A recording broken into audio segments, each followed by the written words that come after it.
think I'm thinking AJ is the top dog. He's got all the experience behind him. He's been for world title fights already. He looks athletically there. And I'm looking at Triple D, where, I think Joe Joyce beat him, didn't he? Yeah, he did back in a few years back. Yeah, now. and people said he quit. But obviously, you got to say, Triple D is quite young. He's only a year older than me. Yeah, he's 26, and he's a young, hungry lion. And he can whack. Prove. He can seriously punch. You've sparred with him. He's the hardest person I've ever been punched by. Really? Ever. And his jab is like a right hand when it hits you. Really? It is unbelievable power. He punches like an absolute horse. He's a massive, massive puncher. Really nice guy as well when you see him outside of the ring. Mm-hmm. But, yeah, I too would favour Joshua because of the experience of the level he's at. But Dubois fought Usyk now, and a lot of people thought Dubois beat Usyk with that body shot. Yeah. I think it was when I looked at it initially, I thought, what a great shot. But he's mixed it. He's on a good run. Beat Jarrell Miller. He's beat Filip Hrgovic. I was sparring in Texas, who's probably the most technically gifted fighter I've ever been in with. What does that mean? Technically gifted. The punch repertoire, where he throws his shots from, his ability to read his opponent, the footwork, the skill in the mind, and knowing how to break people down. He was fantastic. And I just think, I spoke to him after the fight, and he overtrained and he was ill in the build-up to that fight, because I really expected him to do a good job against Daniel Dubois. Yeah. As hard as Daniel Dubois hits, the way he was sparring Hrgovic, it looked unbelievable, but probably peaked a bit too soon. That was about 4 weeks out. But coming back to Dubois and AJ, I would favour AJ, but as Ben Davison, AJ's coach, has said, this is heavyweight boxing, and Dubois can seriously whack, and he's proved in his mettle. I know a lot of people said he quit against Joe Joyce, but I'd like to see a lot of people deal with a broken eye socket and their eyeball running about in their head and see how they would feel. But what would you do in that situation? Don't know. Never been there. Would you lose on your shield, as they say, or?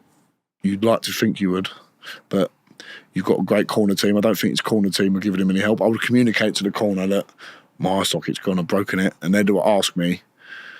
I know what Mark Tibbs do, say, can you go on? Can you carry on? I'll give you one more round.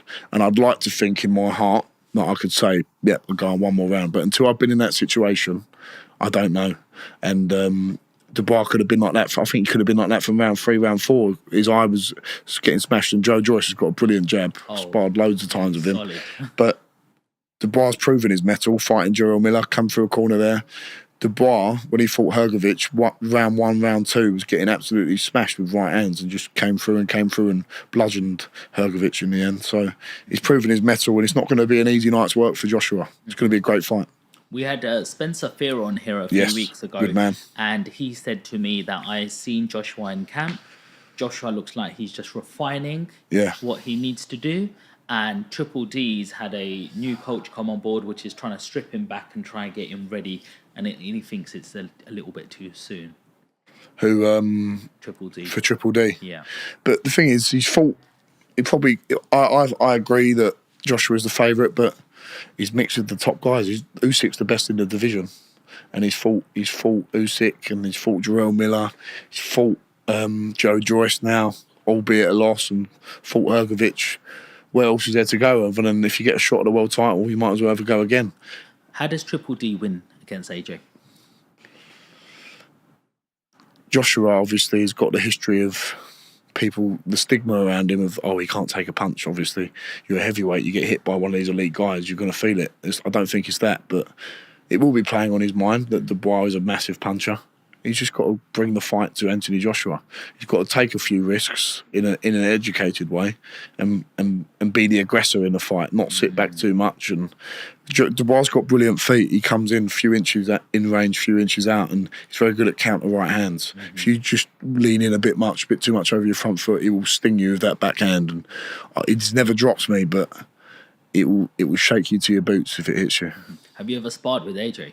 No, I'd love to though. I think at one point after the Southern Area win, I was meant to go and spar him, but I was on a holiday somewhere and it just didn't work out, the timings. But it'd be an honour to spar AJ, because like every boxing fan and boxing supporter, you look up to someone like Anthony Joshua who changed the game, really. Yeah. He got so many more people interested in boxing, especially when I was at university. The amount of people that knew Anthony Joshua, he has transcended boxing. How good is it, AJ? He's amazing. Think, who's he lost to? He's lost to Andy Ruiz and he beat him in a rematch. And the other guy he's lost to is one of the best ever pound for pound. Undisputed cruiserweight, undisputed heavyweight. He's just beaten Tyson Fury. And I really think the way that Joshua's on a good trajectory now, confident. I know he's not beat the massive names. He's beat Jermaine Franklin, Robert Helenius, Otto Wallin and Francis Ngannou. But the confidence that gives you, getting knockout wins. How much does that give you in confidence? You've got to be on a roll. You've got to have confidence. It's like any sport. If you're a batsman in cricket and you scored 350s and 100 in your last 4 games, you're going to be more confident than if you've got 2 golden ducks, or if you're a darts player and you've won a couple of your last tournaments. Momentum in sport, momentum in life is a massive thing. So Joshua will be on a high, and if he gets the call to fight Usyk again with his new training team, Ben Davison, the great coach, I think he'll be confident in winning that fight, but it's a tough ask. How important is it to stay active in boxing? Because I see you just fought in February. Yeah. You recently just fought where you've just boxed July. that guy. Yeah, and I want to fight again very quickly. You want to fight. You want 2 more fights by the end of the year. Like, I don't see heavyweights that active. Yeah, it's really important to fight regularly, I think. Why don't they? The politics of making fights is often a thing about it. If you're in really tough wars, you need to recover from the wear and tear, because it does take away from you a little bit. Where I've only had 1 in 30 seconds, I'm fresh, I'm ready to go. And I've read a little turning point in my head the last 6 months. You've got to stay active. You don't want to be coming out of camp for 4 or 5 weeks eating a load of rubbish and then thinking about getting weight off or getting fit again before you go into camp. I'm fit now, I'm ready to fight again. So use it. Use that in a valuable way. What do you think of Turk Ali Sheikh, who's changing the game? He's changed it. You know, he's changed the game amazingly. Some great fights that have happened in Saudi Arabia.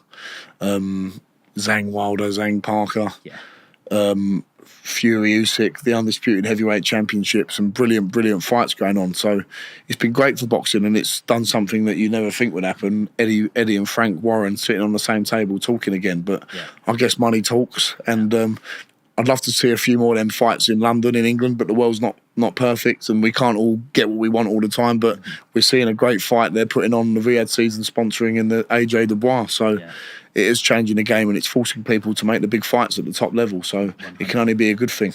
How much do you get paid a fight at this level? It depends how many tickets you sell. What sort of bracket will you be looking at? Somebody's at home going, should I become a boxer? I've got a bit of power. Maybe I should train. After 10 fights, where would I be at? What would I be getting paid? I don't want to share that, because it's not respectful to other guys who are boxers who are coming through. Because I'll tell you something about earning purses in boxing. You can box for your first 5-10 fights and fight on small hall shows, and you can be losing money. Boxers pay their manager, they pay their promoter, they pay to have the opponent come and fight them. Then they've got to pay the house or the promoter of these small hall shows to then put their to put the show on, put them on the show, and then whatever's left of their ticket money, they split with the promoter. So just say that could cost £5,000-7,000 for a 4-6 round fight. So not a big fight, to get a journeyman in, pay your promoter manager. Then you could sell 200 tickets. That might cover 80% of the purse of the fight, of 80% of setting the fight up. But then you've got to give half of that to the promoter of the fight. So you might have £3-4 grand to put towards that £7 grand bill, and then you've got to find your own £3,000, £4,000 to fight, and that's before you're fighting for titles. Wow. So I don't want to be disrespectful and say what I'm earning to them guys. I'm earning I'm very lucky to be earning money out of boxing. I was able to earn money from the very beginning when I was fighting on Matchroom's cards, but I understand a lot of small hall fighters out there haven't got that luxury, and there's some very talented ones out there. And I'm in a position now where I'm earning good money, and it's enough to live on, it's enough to have a nice house, it's enough to pay my bills, pay my mortgage, and hopefully as a heavyweight it will keep growing and growing. But it's a very hard life for boxers out there. So anyone who's thinking about starting boxing and being a professional, think about how hard them challenges are, because they're very real, and you could have 10 fights and be losing money for the whole first 10 fights. So there is a big gulf between for some fighters out there to cover. So it's not just like a dream where you're at AJ and you just get up there and now you're getting 200 million for big fights. And that's like 1 in a million people. You've probably got Anthony Joshua, Canelo, people like that, Bivol. They're the ones on that huge money, Usyk. But for guys who are just starting out, it's a long, hard road. And I saw another boxer talking about it. I can't remember his name, but you might see the glitz and the glamour and all the interviews and fighting on shows. But even the guys on Sky Sports, Matchroom and Queensbury, the ones just starting out, they're not all earning a fortune. They're earning enough to cover their cover their costs for their camp, their sparring. They're in a better position than the small hall show guys, you know, with the small hall promoters, but they've still got to cover costs. That's why sponsors are really important when you start off. And all through your career, you want to keep them people with you because they're people that supported you. But it's not an easy game boxing to earn money out of, and it's a